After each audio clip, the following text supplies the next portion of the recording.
Assalamualaikum warahmatullahi wabarakatuh. Kali ini kita akan membahas tentang modul 1, yaitu desain HRD menggunakan Power Designer. Yang pertama, kita akan membahas pengertian basis data.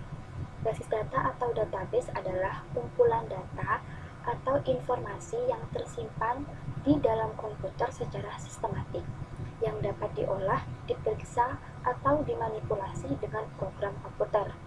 Software untuk mengelola database ini dinamakan DBMS atau Database Management System. Tujuan utama dari basis data ini adalah kita dapat diberi kemudahan dan dapat mempercepat saat kita akan mengambil atau mencari sebuah data di komputer kita. Selanjutnya, untuk model data sendiri, kita di sini akan lebih membahas tentang model relasi entitas atau Entity Relationship Model, yang dimana maksudnya adalah hubungan antar data dalam basis data. Dalam model relasi entitas ini terdapat beberapa istilah.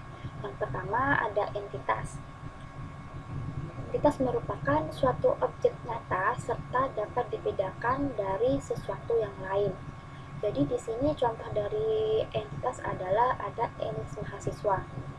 Tapi di sini yang perlu digarisbawahi ada entitas dengan himpunan entitas.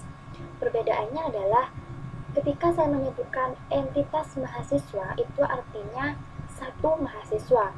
Misalnya mahasiswa Ali namanya. Kemudian kumpulan entitas dari mahasiswa tersebut dinamakan himpunan entitas mahasiswa. Jadi di mahasiswa itu ada mahasiswa Ali, Ani, Dewi, misalnya ya, 3 ini dinamakan himpunan entitas mahasiswa. Nah, paham ya? Selanjutnya, di entitas itu terdapat entitas kuat dan entitas lemah. Entitas kuat ini maksudnya tidak bergantung pada entitas lain. Kemudian entitas lemah bergantung pada entitas lain. Di sini langsung saja pada contohnya. Terdapat 3 entitas di sini, ada entitas mahasiswa, orang tua, dan hobi. Mahasiswa di sini merupakan entitas kuat karena mahasiswa tidak bergantung pada keberadaan entitas orang tua maupun entitas hobi. Jadi kita dapat mengetahui data dari mahasiswa tanpa kita harus mengetahui orang tuanya siapa maupun hobinya itu apa. Jadi tidak bergantung kepada orang tua maupun hobi. Sedangkan orang tua dan hobi merupakan entitas lemah. Karena apa? Kita tidak dapat mengetahui data dari orang tua ketika kita tidak mengetahui data dari mahasiswa. Sama dengan hobi. Kita tidak tahu hobinya itu apa kalau kita tuh tidak tahu mahasiswa ini mahasiswa siapa namanya, NIM-nya berapa, kan gitu. Jadi mahasiswa ini adalah mahasiswa yang dapat berdiri sendiri, tidak tergantung pada orang tua dan hobi. Sedangkan orang tua dan hobi bergantung pada keberadaan dari mahasiswa. Ya, paham ya? Selanjutnya ada atribut, yang merupakan keterangan atau penjelas dari sebuah entitas. Di sini ada beberapa atribut, ada atribut kunci atau entitas. Ini maaf ya, ini merupakan maksudnya atributnya unik. Di sini ada contohnya NIM, nomor induk. Atribut NIM sendiri tidak mungkin sama dengan atribut mahasiswa satu dengan mahasiswa lainnya. Jadi atribut kunci ini adalah atribut yang sangat unik, tidak mungkin sama dengan data yang lainnya. Jadi dapat dipastikan ini adalah pembeda antara data satu dengan data yang lainnya. Kemudian ada atribut komposit, maksudnya dapat dipilah lagi. Contohnya alamat. Alamat di sini dapat dipilah menjadi atribut provinsi, kota, jalan, itu kan masih termasuk dalam atribut alamat. Kemudian ada atribut multivalue, bernilai lebih dari satu nilai jenis yang sejenis. Di sini contohnya ada hobi, nama, pengarang. Hobi di sini dapat bernilai banyak ya, ada hobi berenang, hobi main basket, main sepak bola. Kemudian di nama pengarang ini di entitas buku itu pasti mempunyai beberapa nama pengarang. Jadi atributnya merupakan atribut multi-value, bernilai lebih dari satu nilai yang sejenis. Yang terakhir ada atribut derivatif atau atribut yang dihasilkan dari atribut lain. Atribut derivatif ini dapat disebut juga dengan atribut turunan. Jadi turunan dari atribut yang lain. Misalnya usia.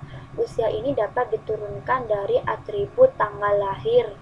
Kan juga bisa menentukan usianya. Kemudian selisih harga dan lama kerja. Lama kerja ini bisa diturunkan dari atribut waktunya, tanggal bekerjanya itu juga bisa diturunkan dari situ. Kemudian ada relasi untuk menunjukkan hubungan antar entitas. Di sini ada relasi unary. Relasi yang terjadi dari antar himpunan entitas yang sama. Contohnya di sini dosen mendampingi. Jadi misalnya gini, dosen baru mendampingi, dosen lama mendampingi dosen baru. Jadi data dari dosen baru maupun dosen lama itu pasti masuk pada entitas dosen. Jadi merupakan relasi dari entitas yang sama. Begitu juga sebaliknya. Jadi entitas mau dosen lama maupun dosen baru itu pasti ada di entitas dosen, pasti terdapat di entitas dosen. Kemudian ada relasi binary, relasi berganda, relasi yang terjadi antar dua himpunan entitas yang berbeda. Di sini semua RD ya bisa dikatakan rata-rata memakai relasi binary karena entitasnya berbeda, seperti agama itu dianut oleh mahasiswa. Kan ini entitasnya berbeda, entitas agama dengan entitas mahasiswa. Kemudian yang terakhir ada relasi n-nary, relasi yang terdiri dari 3 himpunan entitas atau lebih. Di sini entitasnya adalah pengajaran. Jadi di pengajaran ini tidak selalu hanya kuliah dengan dosen, hanya mata kuliah dengan dosen. Kan pengajaran itu bisa ada ruang, ada waktunya kapan, itu bisa dijadikan sebuah entitas.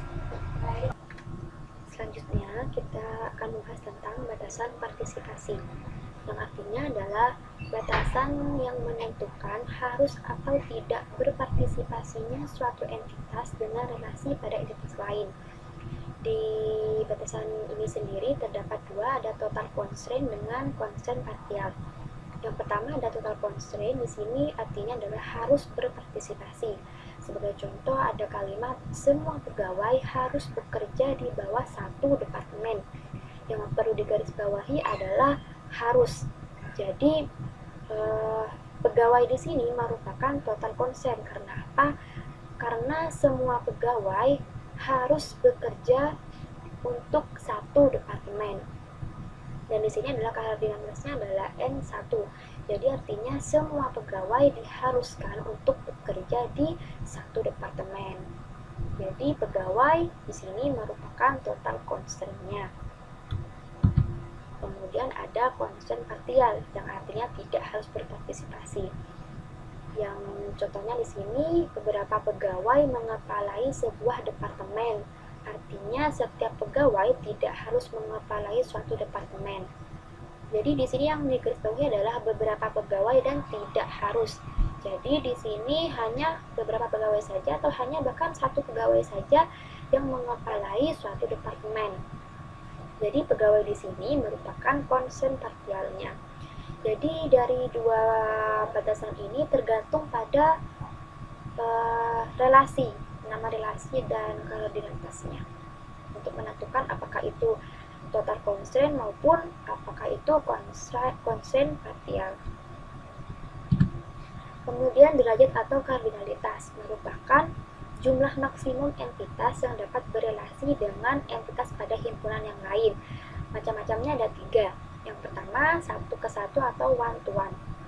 Artinya, setiap entitas pada himpunan entitas A berhubungan dengan paling banyak dengan satu entitas pada himpunan entitas B. Begitu pula sebaliknya. Sebagai contohnya, dosen mengepalai program studi. Nah, di sini kardinalitasnya adalah 1-ke-1, yang artinya di mana satu dosen mengepalai satu program studi, atau bisa dibalik, satu program studi dikepalai oleh satu dosen. Paham ya? Untuk selanjutnya ada 1-ke-banyak atau one to many. Artinya, setiap entitas pada himpunan entitas A berhubungan dengan banyak entitas pada himpunan entitas B, tetapi tidak sebaliknya. Jadi ketika one to one adalah sebaliknya, tapi kalau one to many ini tidak sebaliknya. Contohnya, agama dianut oleh mahasiswa. Jadi ini 1-ke-banyak. Satu agama dianut oleh beberapa mahasiswa. Akan tetapi tidak dapat dibalik, karena kan tidak mungkin satu mahasiswa akan menganut beberapa agama. Jadi gitu. Jadi untuk one to many ini tidak dapat sebaliknya.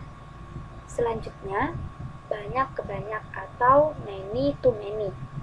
Setiap entitas pada himpunan entitas A berhubungan dengan banyak entitas pada himpunan entitas B, dan sebaliknya. Jadi di sini sebagai contohnya ada dosen mengajar mata kuliah. Di sini kardinalitasnya adalah n ke n, artinya many to many. Kenapa many to many? Karena jika dibolak-balik pasti akan sama, karena biasanya kan gini, satu dosen dapat mengajar beberapa mata kuliah. Nah, sebaliknya beberapa mata kuliah dapat diajar oleh satu dosen. Jadi kardinalitasnya adalah n ke n, many to many. Jadi cukup sekian penjelasan mengenai modul 1. Kurang lebihnya mohon maaf. Wassalamualaikum warahmatullahi wabarakatuh.